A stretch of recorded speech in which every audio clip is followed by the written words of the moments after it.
ಸ್ನೇಹಿತರೆ, ಈ ಆಸ್ಪತ್ರೆನಲ್ಲಿ ಒಬ್ಬೊಬ್ಬರಾಗಿ ಸಾಯ್ತಾ ಇರ್ತಾರೆ. ಆ ಸಾವಿಗೆಲ್ಲ ಈ ಮಾನಸಿಕ ಅಸ್ವಸ್ಥನೆ ಕಾರಣ ಅಂತ ಹೇಳ್ತಿರ್ತಾರೆ. ಆದ್ರೆ ನಿಜವಾದ ಸತ್ಯ ಏನಂದ್ರೆ ಈ ಸಾವಿಗೆಲ್ಲ ಒಂದು ಗೊಂಬೆ ಒಳಗಡೆ ಇರುವಂತ ಆತ್ಮ ಕಾರಣ ಆಗಿರುತ್ತೆ.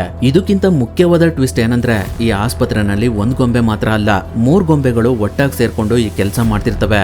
ಇದು ಸಾಮಾನ್ಯ ಹಾರರ್ ಸ್ಟೋರಿ ಅಲ್ಲ, ಬ್ರೈನ್ ಜೊತೆ ಆಟ ಆಡುವಂತಹ ಕತೆ. ಅಂದಾಗೆ ನಾವಿವಾಗ ನೋಡ್ತಿರುವಂತ ಮೂವಿ ಕಲ್ಟ್ ಆಫ್ ಚುಕ್ಕಿ ಅಂತ, ಇದು 2017ರಲ್ಲಿ ರಿಲೀಸ್ ಆಗಿದೆ. ಖಂಡಿತವಾಗ್ಲೂ ಈ ಮೂವಿ ನಿಮ್ಗೆ ಒಂದೊಳ್ಳೆ ಥ್ರಿಲ್ಲಿಂಗ್ ಹಾರರ್ ಎಕ್ಸ್ಪೀರಿಯನ್ಸ್ ನ ಕೊಡುತ್ತೆ. ಅದರಿಂದ ಇನ್ನ ಜಾಸ್ತಿ ಟೈಮ್ ವೇಸ್ಟ್ ಮಾಡದೆ ಈ ಮೂವಿ ಸ್ಟೋರಿ ಒಳಗಡೆ ಎಂಟ್ರಿ ಆಗೋಣ.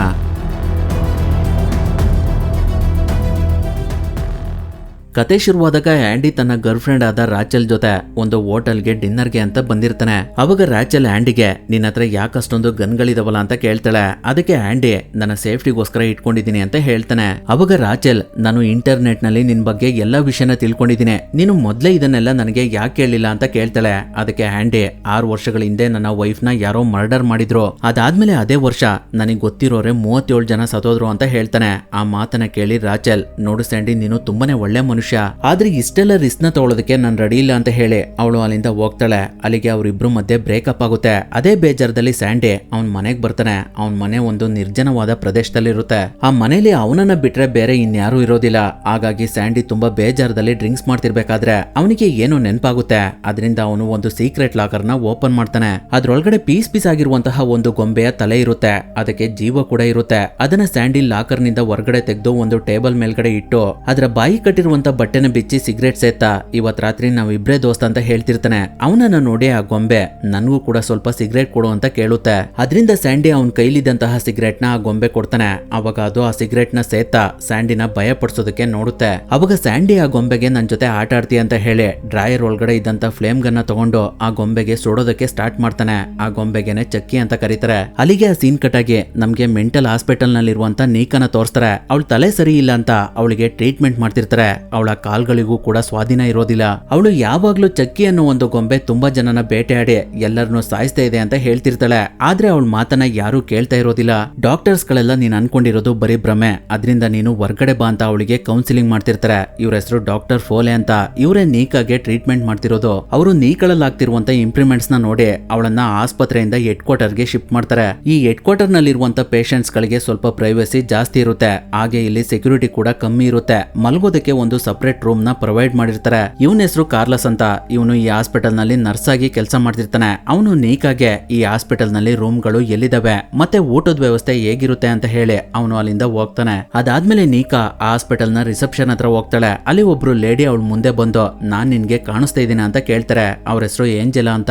ಅದಕ್ಕೆ ನೀಕಾ ಹೌದು ಅಂತ ಹೇಳ್ತಾಳೆ. ಅವಾಗ ಆ ಲೇಡಿ, ನಾನು ಬೇರೆ ಯಾರಿಗೂ ಕಾಣಿಸ್ತಾ ಇಲ್ಲ, ಭಯ ಪಡ್ಬೇಡ, ನಾನ್ ನಿನ್ಗೆ ಏನು ಮಾಡೋದಿಲ್ಲ, ತುಂಬಾ ವರ್ಷಗಳ ಹಿಂದೆ ನಾನು ಇಲ್ಲೇ ಸತ್ತೋದೆ ಅಂತ ಹೇಳ್ತಿರ್ತಾರೆ. ಅಷ್ಟರಲ್ಲಿ ಅಲ್ಲಿಗೆ ಮೈಕಲ್ ಬಂದು ನೀಕಾಗೆ, ಭಯ ಪಡ್ಬೇಡಿ ಮೇಡಮ್, ಇವ್ರಿಗೆ ತಲೆ ಸರಿ ಇಲ್ಲ ಅಂತ ಹೇಳಿ ಅವ್ರನ್ನ ಅಲ್ಲಿಂದ ಕಳಿಸ್ತಾನೆ. ಅದಾದ್ಮೇಲೆ ಅವನು ನೀಕನ ಪರಿಚಯ ಮಾಡ್ಕೊಳ್ತಾನೆ. ಅವನು ಕೂಡ ಅದೇ ಹಾಸ್ಪಿಟಲ್ ನಲ್ಲಿ ಕೆಲಸ ಮಾಡ್ತಿರ್ತಾನೆ. ಅವರಿಬ್ರು ಇನ್ನೂ ತುಂಬಾ ಕ್ಲೋಸ್ ಆಗಿ ಇಂಟಿಮೇಟ್ ಆಗ್ಬಿಡ್ತಾರೆ. ಆ ವಿಷಯ ಎಲ್ಲರಿಗೂ ಗೊತ್ತಾಗಿ ಎಲ್ರು ಮೈಕಲ್ಗೆ ತುಂಬಾ ಬೈತಾ ಇರ್ತಾರೆ. ಇವಳ ಫ್ಯಾಮಿಲಿಲಿ ಯಾರ್ಯಾರಿದ್ರು ಅವ್ರನ್ನೆಲ್ಲ ಕೊಲೆ ಮಾಡಿದಾಳೆ ಅಂತ ಹೇಳ್ತಿರ್ತಾರೆ. ಆ ಸಮಯದಲ್ಲಿ ಏಂಜೆಲಾ ಕೂಡ ಇದನ್ನೆಲ್ಲ ಮಾಡಿದ್ದು ಆ ಚಕ್ಕಿ, ಅದು ನನ್ನ ಹತ್ರ ಎಲ್ಲಾನು ಹೇಳಿದೆ, ಅದು ನೀಕನ ಭೇಟಿ ಮಾಡೋದಕ್ಕೆ ಬರ್ತಾ ಇದೆ ಅಂತ ಹೇಳ್ತಾರೆ. ಆ ಮಾತನ್ನ ಕೇಳಿ ನೀಕಾ ತುಂಬಾನೇ ನಗ್ತಾ ಇರ್ತಾಳೆ. ಅವಳನ್ನ ನೋಡಿ ಎಲ್ಲರಿಗೂ ಇವಳು ಯಾಕೆ ಈ ರೀತಿ ನಗ್ತಾ ಇದ್ದಾಳೆ ಅಂತ ಆಶ್ಚರ್ಯ ಆಗ್ತಿರುತ್ತೆ. ಆ ಸಮಯದಲ್ಲಿ ಡಾಕ್ಟರ್ ಫೋಲೆ, ಇದಕ್ಕೆಲ್ಲ ನನ್ನ ಹತ್ರ ಒಂದು ಪರಿಹಾರ ಇದೆ ಅಂತ ಹೇಳಿ ಅವರು ಎಲ್ಲರ ಮುಂದೆ ಒಂದು ಚಕ್ಕಿ ಗೊಂಬೆನ ತರ್ತಾರೆ. ಅದನ್ನ ನೋಡಿ ಎಲ್ಲರಿಗೂ ಇನ್ನೂ ತುಂಬಾ ಆಶ್ಚರ್ಯ ಆಗ್ತಿರುತ್ತೆ. ಅವಾಗ ಮ್ಯಾಡ್ಲಿನ್ ಆ ಗೊಂಬೆನ ನೋಡಿ, ಇದು ನನ್ನ ಮಗು, ಇದನ್ನ ನನಗೆ ಕೊಡಿ ಅಂತ ಹೇಳಿ ಅವಳು ಆ ಗೊಂಬೆನ ಎತ್ಕೋತಾಳೆ.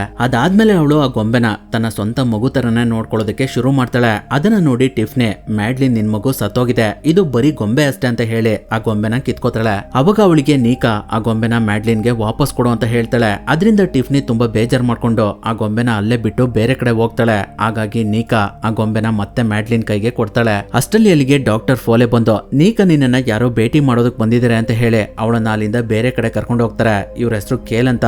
ಇವರೇ ನೀಕನ ಭೇಟಿ ಮಾಡೋದಕ್ಕೆ ಅಂತ ಬಂದಿರೋದು. ಅವರು ನೀಕನ ನೋಡಿ ನಾನ್ ನಿನ್ನ ಹಸ್ಬೆಂಡ್ಗೆ ಲೀಗಲ್ ಗಾರ್ಡಿಯನ್ ಅಂತ ಹೇಳ್ತಾರೆ. ಅವಾಗ ನೀಕಾ, ನಾನ್ ನಿಮ್ಮನ್ನ ಯಾವಾಗ್ಲೂ ನೋಡೇ ಇಲ್ಲ, ಇವಾಗ ನನ್ನ ಹಸ್ಬೆಂಡ್ ಹೇಗಿದ್ದಾರೆ ಅಂತ ಕೇಳ್ತಾಳೆ. ಅದಕ್ಕೆ ಕೇಲ್ ಅವರು ಸತ್ತೋಗಿದ್ದಾರೆ, ಅವರಿಗೆ ಹಾರ್ಟ್ ಅಟ್ಯಾಕ್ ಆಗಿರಬಹುದು ಅಂತ ಹೇಳ್ತಾರೆ. ಆ ಮಾತನ್ನ ಕೇಳಿ ನೀಕಾಗೆ ತುಂಬಾನೇ ದುಃಖ ಆಗ್ತಿರುತ್ತೆ. ಆ ಸಮಯದಲ್ಲಿ ಕೇಲ್ ನೀಕಾಗೆ ಅವರು ನಿನ್ಗೆ ಈ ಡಾಲ್ನ ಕೊಡು ಅಂತ ಹೇಳಿ ಸತ್ತಿದ್ದಾರೆ, ಇದರಿಂದ ನಿನ್ಗೆ ಸ್ವಲ್ಪ ಸಹಾಯ ಆಗ್ಬಹುದು ಅಂತ ಹೇಳಿ ಆ ಡಾಲ್ನ ಅವರು ನೀಕಾ ಕೊಟ್ಟು ಅಲ್ಲಿಂದ ಹೋಗ್ಬಿಡ್ತಾರೆ. ಆದ್ರೆ ನೀಕಾಗೆ ಆ ಗೊಂಬೆನ ಕಂಡ್ರೆ ಸ್ವಲ್ಪನೂ ಇಷ್ಟ ಇರೋದಿಲ್ಲ. ಹಾಗಾಗಿ ಅವಳು ಆ ಗೊಂಬೆನ ಡಾಕ್ಟರ್ ಫೋಲೆ ಕೈ ಕೊಟ್ಟು ಅವಳು ಅಲ್ಲಿಂದ ಹೋಗ್ಬಿಡ್ತಾಳೆ. ಹಾಗಾಗಿ ಅವರು ಆ ಗೊಂಬೆನ ಅವರ ಆಫೀಸ್ ರೂಮ್ ಕಡೆ ತಗೊಂಡೋಗ್ತಾ ಇರ್ತಾರೆ. ಆ ಸಮಯದಲ್ಲಿ ಮೆಡ್ಲಿನ್ ಕೂಡ ಅವಳ ಹತ್ರ ಇರುವಂತ ಗೊಂಬೆನ ಅವಳ ರೂಮ್ ಕಡೆ ತಗೊಂಡೋಗ್ತಾ ಇರ್ತಾಳೆ. ಆ ಸಮಯದಲ್ಲಿ ಫೋಲೆ ಹತ್ರ ಇದ್ದಂತಹ ಚಕ್ಕೆ ಮೆಡ್ಲಿನ್ ಕೈಯಲ್ಲಿದ್ದಂತಹ ಗೊಂಬೆನ ತುಂಬಾ ದೃಷ್ಟಿ ಇಟ್ಟು ನೋಡ್ತಾ ಇರುತ್ತೆ. ಈಗಿರ್ಬೇಕಾದ್ರೆ ಅವತ್ ರಾತ್ರಿ ಕಾರ್ಲಸ್ ಹೆಡ್ಸೆಟ್ ಹಾಕೊಂಡು ಕೆಲಸ ಮಾಡ್ತಿರ್ತಾನೆ. ಅವಾಗ ಅವನ ಹಿಂದೆ ಇದ್ದಂತ ಲೈಟ್ಸ್ ಗಳೆಲ್ಲ ಆಫ್ ಆಗ್ತಿರ್ತವೆ. ಆದ್ರೂ ಅದು ಕಾರ್ಲಸ್ಗೆ ಸ್ವಲ್ಪನೂ ಗೊತ್ತಾಗೋದಿಲ್ಲ. ಆ ಸಮಯದಲ್ಲಿ ಡಾಕ್ಟರ್ ಫೋಲೆ ಅವರ ಆಫೀಸ್ ನಲ್ಲಿ ಇಟ್ಟಿದ್ದಂತಹ ಚಕ್ಕಿ ಹೊರಗಡೆ ಬಂದು ಕಾರ್ಲಸ್ ಹಿಂದೆ ಇದ್ದಂತಹ ಡ್ರಾಯರ್ ನಲ್ಲಿ ಒಂದು ಚಾಕುನ ತಗೊಂಡು ಹೋಗುತ್ತೆ. ಅವಾಗ್ಲೂ ಕೂಡ ಕಾರ್ಲಸ್ಗೆ ಸ್ವಲ್ಪನೂ ಕೂಡ ಗೊತ್ತಾಗೋದಿಲ್ಲ. ನಂತರ ಆ ಚಕ್ಕಿ ನೀಕನ ಹುಡ್ಕೊಂಡು ಹೋಗ್ತಾ ಇರುತ್ತೆ. ಆ ಸಮಯದಲ್ಲಿ ಅದ್ರ ಮುಂದೆ ಏಂಜೆಲಾ ಬಂದು ನಾನ್ ನಿನ್ಗೆ ಕಾಣಿಸ್ತಾ ಇದ್ದೀನ, ಭಯ ಪಡ್ಬೇಡ ಅಂತ ಹೇಳಿದ್ನೇ ಹೇಳ್ತಾ ಇರ್ತಾರೆ. ಅವಾಗ ಚಕ್ಕಿ ಅವ್ರ ಹತ್ರ ನೀಕ ಎಲ್ಲಿದ್ದಾಳೆ ಅನ್ನೋದನ್ನ ತಿಳ್ಕೊಂಡು ನೀನೇ ಅಲ್ವಾ ನನ್ಗೆ ಕಾಲ್ ಮಾಡಿ ಟಾರ್ಚರ್ ಮಾಡ್ತಾ ಇದ್ದಿದ್ದು, ನೆಕ್ಸ್ಟ್ ಸಾಯೋದು ನೀನೇ ಬರ್ದಿಟ್ಕೊ ಅಂತ ಹೇಳಿ ಅದು ನೀಕಾ ಇರೋ ಕಡೆ ಹೋಗುತ್ತೆ. ಆದ್ರೆ ಅದು ನೀಕಾ ಇರುವಂತಹ ರೂಮ್ ಒಳಗಡೆ ಬರೋಷ್ಟರಲ್ಲಿ ನೀಕಾ ಅವಳ ವೀಲ್ ಚೇರ್ ನಲ್ಲಿರುವಂತಹ ತಂತಿನ ಕಿತ್ಕೊಂಡು ಅದರಿಂದ ಅವಳು ಅವಳ ಕೈನ ಕಟ್ ಮಾಡ್ಕೊಂಡು ಸೂಸೈಡ್ ಮಾಡ್ಕೊಳ್ಳೋದಕ್ಕೆ ಪ್ರಯತ್ನ ಪಟ್ಟಿರ್ತಾಳೆ. ಅದನ್ನ ನೋಡಿ ಚಕ್ಕಿಗೆನೆ ತುಂಬಾನೇ ಆಶ್ಚರ್ಯ ಆಗ್ತಿರುತ್ತೆ.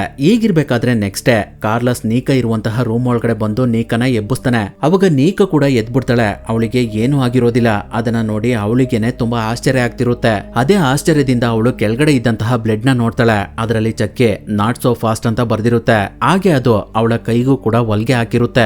ಅಷ್ಟರಲ್ಲಿ ಅಲ್ಲಿ ಅಲಾರಾಮ್ ಆಗೋದಕ್ಕೆ ಸ್ಟಾರ್ಟ್ ಆಗುತ್ತೆ. ಅದು ಯಾಕಿರ್ಬಹುದು ಅಂತ ನೀಕಾ ಹೊರಗಡೆ ಬಂದು ನೋಡಿದ್ರೆ ಆಂಜೆಲಾ ಸತ್ತೋಗಿರ್ತಾರೆ. ಅದು ನೀಕಾ ಹೇಗ್ ಸೂಸೈಡ್ ಮಾಡ್ಕೊಳ್ಳೋದಕ್ಕೆ ಟ್ರೈ ಮಾಡಿದ್ಲು ಅದೇ ರೀತಿ. ಅದನ್ನ ನೋಡಿ ನೀಕಾಗೆ ಈ ಕೆಲ್ಸನ ಚಕ್ಕಿನೇ ಮಾಡಿರೋದು ಅಂತ ಗೊತ್ತಾಗುತ್ತೆ. ಆದ್ರೆ ಎಲ್ರು ಈ ಕೆಲ್ಸನ ನೀಕಾ ಮಾಡಿರೋದು ಅಂತ ಅನ್ಕೊಳ್ತಾರೆ. ಅದರಿಂದ ಟಿಫ್ನಿ ಅವಳಿಗೆ ಸಖತ್ ಬೈತಿರ್ತಾಳೆ. ಯಾಕಂದ್ರೆ ಇದುವರೆಗೂ ಅವಳೇ ಏಂಜೆಲಾನ ನೋಡ್ಕೊಳ್ತಾ ಇರ್ತಾಳೆ. ಅದರಿಂದ ಅವಾಗ ನೀಕಾ ಅವರಿಗೆ ಈ ಕೆಲ್ಸನ ಮಾಡಿರೋದು ಚಕ್ಕಿ ಅಂತ ಹೇಳ್ತಾಳೆ. ಆದ್ರೆ ಯಾರು ಅವಳ ಮಾತನ್ನ ನಂಬೋದಿಲ್ಲ. ಹಾಗಾಗಿ ನೀಕಾ ಅವರಿಗೆ ನಮ್ ಮುಂದೆ ಇರೋದು ಕೇವಲ ಗೊಂಬೆ ಅಂತ ನೀವು ಪ್ರೂವ್ ಮಾಡಿ ತೋರಿಸಿ ಅಂತ ಕೇಳ್ತಾಳೆ. ಅದರಿಂದ ಡಾಕ್ಟರ್ ಫೋಲೆ ಆ ಗೊಂಬೆನ ಇಟ್ಕೊಂಡು ಒಂದು ಲೈಟರ್ ನಿಂದ ಅದರ ಕೈ ಬೆರಳನ್ನ ಸುಡೋದಕ್ಕೆ ಸ್ಟಾರ್ಟ್ ಮಾಡ್ತಾರೆ. ಅವಾಗ ಆ ಗೊಂಬೆ ಏನು ರಿಯಾಕ್ಷನ್ ಮಾಡೋದಿಲ್ಲ. ಡಾಕ್ಟರ್ ಫೋಲೆ ಆ ಗೊಂಬೆ ಕೈ ಬೆರಳು ಜಿನ್ಗೋವರೆಗೂ ಸುಡ್ತಾರೆ. ಅವಾಗ್ಲೂ ಕೂಡ ಆ ಗೊಂಬೆಲೆ ಯಾವುದೇ ರೀತಿ ಬದಲಾವಣೆ ಆಗೋದಿಲ್ಲ. ಅದನ್ನ ನೋಡಿ ಡಾಕ್ಟರ್ ಫೋಲೆ ನೀಕಾಗೆ ನಿನ್ಗೆ ಇನ್ನೊಂದ್ಸಲ ಕೌನ್ಸಿಲಿಂಗ್ ಮಾಡ್ಬೇಕು ಅಂತ ಹೇಳಿ ಅವರು ಅಲ್ಲಿಂದ ಹೋಗ್ತಾರೆ. ಅವಾಗ ಮೈಕಲ್ ನೀಕಾಗೆ ಚಕ್ಕಿ ಒಳಗಡೆ ಆತ್ಮ ಇದೆ ಅಂತ ಹೇಳ್ತೀಯಲ್ಲ, ಅದು ನಿನ್ನನ್ನ ಇದುವರೆಗೂ ಯಾಕೆ ಕೊಂದಿಲ್ಲ ಅಂತ ಕೇಳ್ತಾನೆ. ಅದಕ್ಕೆ ಅವಳು ಅದು ಮೊದ್ಲು ನಿಮ್ಮನ್ನೆಲ್ಲ ಕೊಂದು ಕೊನೆಗ್ ನನ್ನನ್ನ ಸಾಯಿಸಬಹುದು ಅಂತ ಹೇಳ್ತಿರ್ತಾಳೆ. ಸ್ನೇಹಿತರೆ, ಈ ಹಿಂದೆ ಚಕ್ಕಿ ನೀಕಾ ಫ್ಯಾಮಿಲಿಲಿ ಯಾರ್ಯಾರಿದ್ರು ಅವ್ರನ್ನೆಲ್ಲ ಸಾಯಿಸಿರುತ್ತೆ. ಆದ್ರೆ ಜನಗಳೆಲ್ಲ ನೀಕನೇ ಅವ್ರನ್ನೆಲ್ಲ ಸಾಯಿಸಿರೋದು ಅಂತ ಅವಳ ಮೇಲೆ ಆರೋಪ ಮಾಡ್ತಿರ್ತಾರೆ. ಅದರಿಂದಾನೇ ನೀಕಾ ಮೆಂಟಲ್ ಅಪ್ಸೆಟ್ ಆಗಿರ್ತಾಳೆ. ಈಗಿರ್ಬೇಕಾದ್ರೆ ಮ್ಯಾಡ್ಲಿನ್ ಅವಳ ಹತ್ರ ಇದ್ದಂತ ಚಕ್ಕಿನ ತಗೊಂಡು ಹೊರಗಡೆ ಹೋಗ್ತಾ ಇರ್ತಾಳೆ. ಅದನ್ನ ನೋಡಿ ನೀಕಾ ಮೈಕಲ್ಗೆ ಅವಳನ್ನ ವಾಪಸ್ ಕರ್ಕೊಂಡ್ ಬಾ ಅಂತ ಹೇಳಿ ಅವನನ್ನ ಅಲ್ಲಿಂದ ಕಳಿಸ್ತಾಳೆ. ಆ ಸಮಯದಲ್ಲಿ ಈ ಕಡೆ ಟಿಫ್ನಿ ಡಾಕ್ಟರ್ ಫೋಲೆ ಆಫೀಸ್ ನಲ್ಲಿ ಇದ್ದಂತಹ ಚಕ್ಕಿ ಗೊಂಬೆನ ತಗೊಂಡೋಗಿ ಅದನ್ನ ಡಿಸ್ಟ್ರಾಯ್ ಮಾಡೋದಕ್ಕೆ ನೋಡ್ತಿರ್ತಾಳೆ. ಅವಾಗ ಚಕ್ಕಿ ಅವಳ ಕೈನ ಕಚ್ಬಿಡುತ್ತೆ. ಅದೇ ಸಮಯಕ್ಕೆ ಅಲ್ಲಿಗೆ ಡಾಕ್ಟರ್ ಫೋಲೆ ಕೂಡ ಬರ್ತಾರೆ. ಅವರಿಗೆ ಟಿಫ್ನಿ ಅವಳಿಗೆ ಆಗಿರುವಂತ ಗಾಯನ ತೋರಿಸಿ ನೀಕಾ ಹೇಳ್ತಿರೋದು ಸತ್ಯ, ಚಕ್ಕಿ ಗೊಂಬೆ ಒಳಗಡೆ ಆತ್ಮ ಇದೆ ಅಂತ ಹೇಳ್ತಿರ್ತಾಳೆ. ಆದ್ರೆ ಅವಳ ಮಾತನ್ನ ಡಾಕ್ಟರ್ ಫೋಲೆ ನಂಬೋದಿಲ್ಲ. ನೀನೇ ಈ ರೀತಿ ಮಾಡ್ಕೊಂಡಿದೀಯ ಅಂತ ಅವರು ಟಿಫ್ನಿಗ್ ಬೈತಾ ಕಾರ್ಲಸ್ಗೆ ಇವಳಿಗೆ ಇವಾಗ್ಲೇ ಇಂಜೆಕ್ಷನ್ ಕೊಡ್ಬೇಕು, ಇವಳನ್ನ ಇಲ್ಲಿಂದ ಕರ್ಕೊಂಡು ಹೋಗು ಅಂತ ಹೇಳ್ತಾರೆ. ಅದರಿಂದ ಕಾರ್ಲಸ್ ಅವಳನ್ನ ಅಲ್ಲಿಂದ ಎತ್ಕೊಂಡು ಹೋಗ್ತಾನೆ. ಅದೇ ಸಮಯದಲ್ಲಿ ಈ ಕಡೆ ಮ್ಯಾಡ್ಲಿನ್ ಚಕ್ಕಿನ ಸ್ಮಶಾನದ ಹತ್ರ ತಗೊಂಡ್ ಬಂದು ಅದ್ರ ಜೊತೆ ಏನೋ ಮಾತಾಡ್ತಿರ್ತಾಳೆ. ಅದನ್ನ ನೀಕಾ ಆಸ್ಪತ್ರೆ ಒಳಗಡೆ ಕೂತ್ಕೊಂಡು ಅಬ್ಸರ್ವ್ ಮಾಡ್ತಿರ್ತಾಳೆ. ಅವಾಗ ಅವಳಿಗೆ ಚಕ್ಕಿ ಈ ರೀತಿ ಸಿಂಬಲ್ ನ ತೋರಿಸುತ್ತೆ. ಅದನ್ನ ನೋಡಿ ನೀಕಾ ಆ ಗೊಂಬೆ ಮ್ಯಾಡ್ಲಿನ್ಗೆ ಏನಾದ್ರೂ ಮಾಡ್ಬಿಡುತ್ತೆ ಅಂತ ಅನ್ಕೊಂಡು ಅವಳನ್ನ ಕರೆಯೋದಕ್ಕೆ ಟ್ರೈ ಮಾಡ್ತಿರ್ತಾಳೆ. ಆದ್ರೆ ಅದು ಮ್ಯಾಡ್ಲಿನ್ಗೆ ಕೇಳಿಸ್ತಾ ಇರೋದಿಲ್ಲ. ಅವಳು ಅವಳ ಹತ್ರ ಇದ್ದಂತ ಗೊಂಬೆನ ಅವಳ ಮುಂದೆ ಇದ್ದಂತ ಗುಂಡಿ ಒಳಗಡೆ ಎಸ್ಬಿಡ್ತಾಳೆ. ಅಷ್ಟರಲ್ಲಿ ಅಲ್ಲಿಗೆ ಮೈಕಲ್ ಬಂದು ಮ್ಯಾಡ್ಲಿನ್ ಅಲ್ಲಿಂದ ವಾಪಸ್ ಕರ್ಕೊಂಡು ಹೋಗೋದಕ್ಕೆ ನೋಡ್ತಾನೆ. ಆ ಸಮಯದಲ್ಲಿ ಮ್ಯಾಡ್ಲಿನ್ ಮೈಕಲ್ಗೆ ಏನೋ ಹೇಳಿ ಅವನನ್ನು ಕೂಡ ಆ ಗುಂಡಿ ಒಳಗಡೆ ನೋಡ್ಬಿಡ್ತಾಳೆ. ಇನ್ನೊಂದ್ ಕಡೆ ಕಾರ್ಲೋಸ್ ಟಿಫ್ನಿನ ಒಂದು ರೂಮ್ ಒಳಗಡೆ ಕರ್ಕೊಂಡೋಗಿ ಅವಳನ್ನ ಒಂದು ಸ್ಟ್ರಕ್ಚರ್ಗೆ ಲಾಕ್ ಮಾಡ್ತಾನೆ. ಅವಾಗ ಅಲ್ಲಿಗೆ ಡಾಕ್ಟರ್ ಫೋಲೆ ಬಂದು ಅವಳಿಗೆ ಒಂದು ಇಂಜೆಕ್ಷನ್ ಕೊಡ್ತಾರೆ. ಅದರಿಂದ ಟಿಫ್ನಿ ಬ್ರೌಸಿ ಆಗ್ಬಿಡ್ತಾಳೆ. ಡಾಕ್ಟರ್ ಫೋಲೆ ಅಲ್ಲಿಗೆ ಬರ್ಬೇಕಾದ್ರೆ ಚಕ್ಕಿನೂ ಕೂಡ ಅಲ್ಲಿಗೆ ತಗೊಂಡ್ ಬಂದಿರ್ತಾರೆ. ಅದಾದ್ಮೇಲೆ ಸ್ವಲ್ಪ ಸಮಯದ ನಂತರ ಎಲ್ರು ಅಲ್ಲಿಂದ ಹೋಗ್ತಾರೆ. ಟಿಫ್ನಿ ಮಾತ್ರ ಅದೇ ರೂಮ್ ನಲ್ಲಿ ಮಲಗಿರ್ತಾಳೆ. ಅವಳ ಮೇಲ್ಗಡೆ ಒಂದು ಗ್ಲಾಸ್ ಇರುತ್ತೆ. ಅವಾಗ ಅವಳ ಮುಂದೆ ಚಕ್ಕಿ ಬಂದು ಒಂದು ಕಂಪ್ರೆಸರ್ ಸಿಲಿಂಡರ್ ನ ತಗೊಂಡು ಅದನ್ನ ಗ್ಲಾಸ್ ಕಡೆ ಬಿಡುತ್ತೆ. ಅದರಿಂದ ಟಿಫ್ನಿ ಮೇಲ್ಗಡೆ ಇದ್ದಂತ ಗ್ಲಾಸ್ ಎಲ್ಲ ಪೀಸ್ ಪೀಸ್ ಆಗಿ ಅವು ಟಿಫ್ನಿ ಮೇಲ್ಗಡೆ ಬಿದ್ಬಿಡ್ತವೆ. ಹಾಗಾಗಿ ಟಿಫ್ನಿ ಬಾಡಿ ಪೀಸ್ ಆಗ್ಬಿಡುತ್ತೆ. ಇನ್ನೊಂದ್ ಕಡೆ ಮ್ಯಾಡ್ಲಿನ್ ಇರುವಂತಹ ಜಾಗಕ್ಕೆ ಇಬ್ರು ಬಂದು ಕೆಳಗಡೆ ಬಿದ್ದಿದ್ದಂತಹ ಮೈಕಲ್ ನ ಮೇಲ್ಗಡೆ ಎತ್ತುತ್ತಾರೆ. ಅವಾಗ ಅವನು ನೀಕಾ ಕಡೆ ಒಂದು ಸ್ಮೈಲ್ ಕೊಡ್ತಾನೆ. ಅವನು ಆ ರೀತಿ ಸ್ಮೈಲ್ ನ ಯಾಕೆ ಕೊಟ್ಟ ಅನ್ನೋದು ನೀಕಾಗೆ ಅರ್ಥನೇ ಆಗೋದಿಲ್ಲ. ನಂತರ ನಮ್ಗೆ ಮತ್ತೆ ಸ್ಯಾಂಡಿನ ತೋರಿಸ್ತಾರೆ. ಅವನು ಕಂಪ್ಯೂಟರ್ ನಲ್ಲಿ ನ್ಯೂಸ್ ನೋಡ್ತಿರ್ಬೇಕಾದ್ರೆ ಚಕ್ಕಿ ಇನ್ನೂ ಕೊಲೆಗಳನ್ನ ಮಾಡ್ತಾ ಇದೆ ಅನ್ನೋದು ಅವನಿಗೆ ಗೊತ್ತಾಗುತ್ತೆ. ಅದನ್ನ ನೋಡಿ ಅವನಿಗೆ ತುಂಬಾನೇ ಆಶ್ಚರ್ಯ ಆಗ್ತಿರುತ್ತೆ. ಯಾಕಂದ್ರೆ ನಿಜವಾದ ಚಕ್ಕಿನ ಅವನ ಹತ್ರನೇ ಇಟ್ಕೊಂಡಿರ್ತಾನೆ. ಹಾಗಾದ್ರೆ ಹೊರಗಡೆ ಇರುವಂತ ಚಕ್ಕಿ ಯಾವ್ದಿರ್ಬಹುದು ಅಂತ ತಿಳ್ಕೊಳ್ಳೋದಕ್ಕೆ ಅವನು ಅಲ್ಲಿಂದ ಹಾಸ್ಪಿಟಲ್ ಕಡೆ ಹೊರಡ್ತಾನೆ. ಅದೇ ಸಮಯದಲ್ಲಿ ಈ ಕಡೆ ಡಾಕ್ಟರ್ ಫೋಲೆ ನೀಕಾಗೆ ಹಿಪ್ನೋಟೈಸ್ ಮಾಡಿ ಅವಳ ಹತ್ರ ಕೆಲವು ವಿಚಾರಗಳನ್ನ ತಿಳ್ಕೊಳ್ತಾ ಅವಳ ಜೊತೆ ಮಿಸ್ಬಿಹೇವ್ ಮಾಡ್ತಿರ್ತಾರೆ. ಅಷ್ಟರಲ್ಲಿ ಚಕ್ಕಿ ಅವ್ರ ತಲೆಗೆ ಒಂದು ಗ್ಲಾಸ್ ಬಾಟಲ್ ನಿಂದ ಹೊಡೆದು, ಈ ಮನುಷ್ಯ ತುಂಬಾನೇ ಕೆಟ್ಟವನು, ನೀಕಾ ನೀನ್ ತಲೆ ಕೆಡಿಸ್ಕೊಳ್ಬೇಡ, ನಾವಿಬ್ರು ಒಂದಾಗುವಂತ ಸಮಯ ಇವಾಗ ಬಂದಿದೆ, ಈ ಗ್ಲಾಸ್ ಪೀಸ್ ನ ತಗೊಂಡು ಈ ಡಾಕ್ಟರ್ ನ ಮುಗ್ಸು ಅಂತ ಹೇಳ್ತಿರುತ್ತೆ. ಆದ್ರೆ ನೀಕಾ ಆದ್ರೂ ಮಾತನ್ನ ಕೇಳೋದಿಲ್ಲ. ಅವಳು ಹೇಗೋ ಮಾಡಿ ಅಲ್ಲಿಂದ ತಪ್ಸ್ಕೊಂಡು ಹೊರಗಡೆ ಹೋಗ್ತಿರ್ತಾಳೆ. ಅವಾಗ ಅವಳ ಮುಂದೆ ಎಲಿಸಾ ಅನ್ನೋ ಒಬ್ಳು ಹುಡುಗಿ ಆತ್ಮ ಬಂದು, ನೀಕಾ ಆಂಟಿ ನಿನ್ಗೋಸ್ಕರ ನಾನು ಇಷ್ಟೋ ತನಕ ಕಾಯ್ತಾ ಇದ್ದೆ ಅಂತ ಹೇಳ್ತಿರುತ್ತೆ. ಅಷ್ಟರಲ್ಲಿ ಅಲ್ಲಿಗೆ ಚಕ್ಕಿ ಕೂಡ ಬಂದು ನೀಕಾನ ತುಂಬಾನೇ ಭಯ ಪಡಿಸ್ತಿರುತ್ತೆ.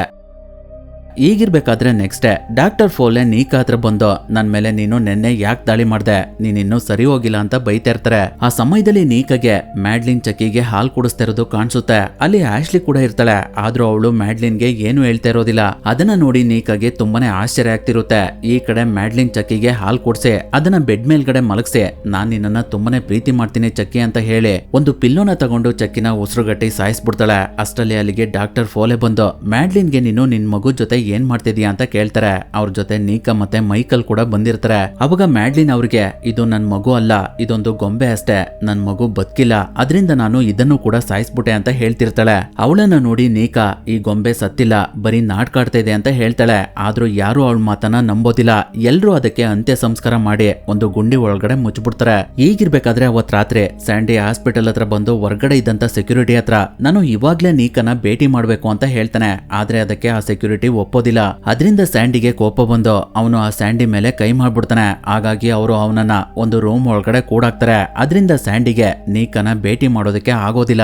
ಈ ಕಡೆ ನೀಕಾ ಊತಾಕಿರುವಂತ ಚಕ್ಕಿ ಹೊರಗಡೆ ಬರಬಹುದು ಅಂತ ಅವತ್ ರಾತ್ರಿ ಎಲ್ಲ ಆ ಕಡೆನೆ ನೋಡ್ತಾ ಇರ್ತಾಳೆ. ಸ್ವಲ್ಪ ಸಮಯದ ನಂತರ ಅದು ಹೊರಗಡೆ ಬರೋದಕ್ಕೆ ಪ್ರಯತ್ನ ಪಡ್ತಿರುತ್ತೆ. ಅಷ್ಟರಲ್ಲಿ ಇನ್ನೊಂದ್ ಚಕ್ಕಿ ನೀಕಾ ಹತ್ರ ಬಂದು ಅವಳಿಗೆ ನಿದ್ದೆ ಬರುವಂತ ಇಂಜೆಕ್ಷನ್ ಕೊಟ್ಬಿಡುತ್ತೆ. ಅದರಿಂದ ನೀಕಾ ನಿದ್ದೆಗೆ ಹೋಗ್ತಾಳೆ.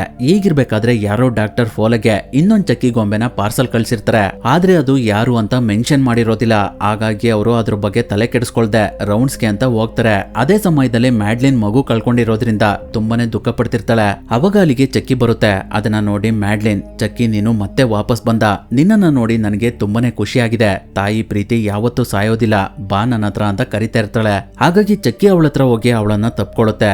ನಂತರ ಅದು ಮ್ಯಾಡ್ಲಿನ್ ಬಾಯ್ ಒಳಗಡೆ ಕೈ ಹಾಕಿ ಅವಳನ್ನ ಸಾಯಿಸ್ಬಿಡುತ್ತೆ. ಸ್ವಲ್ಪ ಸಮಯದ ನಂತರ ಅಲ್ಲಿಗೆ ಆಶ್ಲಿ ಬಂದು ಮ್ಯಾಡ್ಲಿನ್ ಪರಿಸ್ಥಿತಿನ ನೋಡಿ ತುಂಬಾನೇ ಭಯ ಪಡ್ತಿರ್ತಾಳೆ. ಅದರಿಂದ ಅವಳು ಡಾಕ್ಟರ್ ಫೋಲೆಗೆ, ನಾನಿನ್ನ ಇಲ್ಲಿ ಕೆಲಸ ಮಾಡೋದಿಲ್ಲ ಅಂತ ಹೇಳಿ ಅವಳ ಐಡಿ ಕಾರ್ಡ್ನ ಅವಳಿಗೆ ಕೊಟ್ಟು ಅಲ್ಲಿಂದ ಹೋಗ್ತಾಳೆ. ಅದಾದ್ಮೇಲೆ ಡಾಕ್ಟರ್ ಫೋಲೆ ಅವರ ಆಫೀಸ್ ರೂಮ್ ಒಳಗಡೆ ಬರ್ತಾರೆ. ನೀಕಾ ಅವ್ರಿಗಿಂತ ಮೊದಲೇ ಅಲ್ಲಿಗೆ ಬಂದಿರ್ತಾಳೆ. ಅವಳು ಡಾಕ್ಟರ್ ಫೋಲೆಗೆ, ಇದೆಲ್ಲ ಕೆಲಸ ಚಕ್ಕಿದೆ, ಮ್ಯಾಡ್ಲಿನ ಕೂಡ ಅದೇ ಸಾಯಿಸಿದ್ದು ಅಂತ ಹೇಳ್ತಾಳೆ. ಅವಾಗ್ಲೂ ಕೂಡ ಡಾಕ್ಟರ್ ಫೋಲೆ ಅವಳ ಮಾತನ್ನ ಕೇಳೋದಿಲ್ಲ. ಅವರು ನೀಕಾ ಜೊತೆ ಮತ್ತೆ ಮಿಸ್ಬಿಹೇವ್ ಮಾಡ್ತಾ ಅವಳ ಕಾಲಿಗೆ ಅವರೇ ತಂದಿರುವಂತಹ ಶೂಸ್ ನ ಹಾಕ್ತಾ ಇರ್ತಾರೆ. ಅವಾಗ ಅಲ್ಲಿಗೆ ಮತ್ತೆ ಚಕ್ಕಿ ಬಂದು ಡಾಕ್ಟರ್ ಫೋಲೆ ತಲೆಗೆ ಒಂದು ಗ್ಲಾಸ್ ಬಾಟಲ್ ನಿಂದ ಹೊಡೆಯುತ್ತೆ. ಅದರಿಂದ ಡಾಕ್ಟರ್ ಫೋಲೆ ಪ್ರಜ್ಞೆ ತಪ್ಪಿ ಕೆಳಗಡೆ ಬಿದ್ದೋಗ್ತಾರೆ. ಅದೇ ಸಮಯಕ್ಕೆ ಅಲ್ಲಿಗೆ ಇನ್ನೊಂದ್ ಚಕ್ಕಿ ಬರುತ್ತೆ. ಅದನ್ನ ನೋಡಿ ನೀಕಾಗೆ ತುಂಬಾನೇ ಆಶ್ಚರ್ಯ ಆಗ್ತಿರುತ್ತೆ.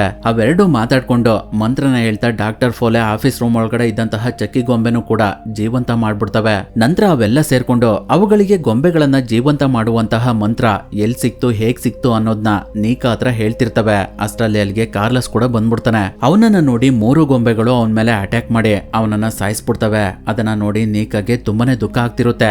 ಆದ್ರೆ ಅವಳ ಕೈಲಿ ಏನ್ ಮಾಡೋದಕ್ಕೂ ಆಗ್ತಾ ಇರೋದಿಲ್ಲ. 3 ಗೊಂಬೆಗಳು ಸೇರ್ಕೊಂಡು ಕಾರ್ಲೋಸ್ ನ ಸಾಯಿಸಿ ನನ್ಗೆ ತುಂಬಾನೇ ಮಜಾ ಬಂತು ಅಂತ ನಗ್ತಾ ಇರ್ತವೆ. ಅದಾದ್ಮೇಲೆ ಮೇನ್ ಚಕ್ಕಿ ಉಳಿದಿರುವಂತಹ ಚಕ್ಕಿಗಳಿಗೆ ಒಬ್ಬ ಹೋಗಿ ಸ್ಯಾಂಡಿನ ಮುಗ್ಸಿ ಇನ್ನೊಬ್ಬ ಬಾಗ್ಲತ್ರ ನಿಂತ್ಕೊಂಡು ಯಾರಾದ್ರೂ ಇಲ್ಲಿಗೆ ಬರ್ತಾರ ಅಂತ ನೋಡ್ಕೋ, ಯಾರಾದ್ರೂ ಈ ಕಡೆ ಬಂದ್ರೆ ಅವರನ್ನು ಕೂಡ ಸಾಯಿಸ್ಬಿಡು ಅಂತ ಹೇಳ್ತಿರುತ್ತೆ.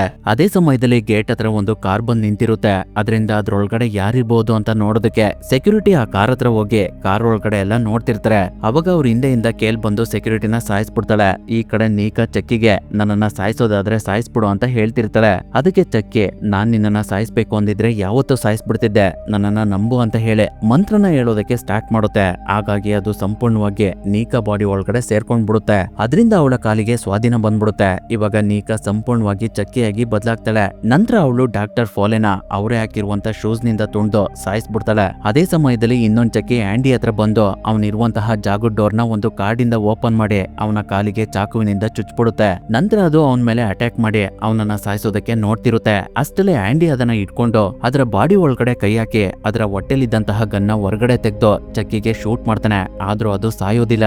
ಅದರಿಂದ ಆಂಡಿ ಅದರ ತಲೆನ ಅವನ ಕಾಲಿಂದ ಪೀಸ್ ಮಾಡ್ಬಿಡ್ತಾನೆ. ಸ್ನೇಹಿತರೆ, ಆ ಚಕ್ಕಿ ಒಳಗಡೆ ಗನ್ನ ಆಂಡಿನ ಇಟ್ಟು ಅದನ್ನ ಅವನು ಈ ಹಿಂದೆ ಡಾಕ್ಟರ್ ಫೋಲೆ ಆಫೀಸ್ಗೆ ಪಾರ್ಸಲ್ ಕಳ್ಸಿರ್ತಾನೆ. ಅದರಿಂದನೇ ಅವನಿವಾಗ ಆ ಗನ್ನ ತಗೊಂಡು ಚಕ್ಕಿನ ಸಾಯಿಸ್ಬಿಡ್ತಾನೆ. ಅಷ್ಟರಲ್ಲಿ ಅಲ್ಲಿಗೆ ನೀಕಾ ಕೂಡ ಬರ್ತಾಳೆ. ಅವಳನ್ನ ನೋಡಿ ಆಂಡಿಗೆ ನೀಕಾ ಬಾಡಿ ಒಳಗಡೆ ಚಕ್ಕಿ ಸೇರ್ಕೊಂಡಿದೆ ಅನ್ನೋದು ಅವನಿಗೆ ಗೊತ್ತಾಗುತ್ತೆ. ಅದರಿಂದ ಅವನು ಅವಳಿಗೆ ಶೂಟ್ ಮಾಡೋದಕ್ಕೆ ನೋಡ್ತಾನೆ. ಆದ್ರೆ ಬುಲೆಟ್ಸ್ ಗಳು ಖಾಲಿ ಆಗಿರ್ತವೆ. ಅವಾಗ ನೀಕಾ ಆಂಡಿಗೆ, ನೀನ್ ನನ್ನನ್ನ ಸಾಯಿಸಿದ್ರೆ ನನ್ ಜೊತೆ ನೀಕಾ ಕೂಡ ಸಾಯ್ತಾಳೆ ಅಂತ ಹೇಳಿ ಅವನನ್ನ ಮತ್ತೆ ಅದೇ ರೂಮ್ ನಲ್ಲಿ ಕೂಡಕ್ಕೆ ಅವಳು ಅಲ್ಲಿಂದ ಹೋಗ್ತಾಳೆ.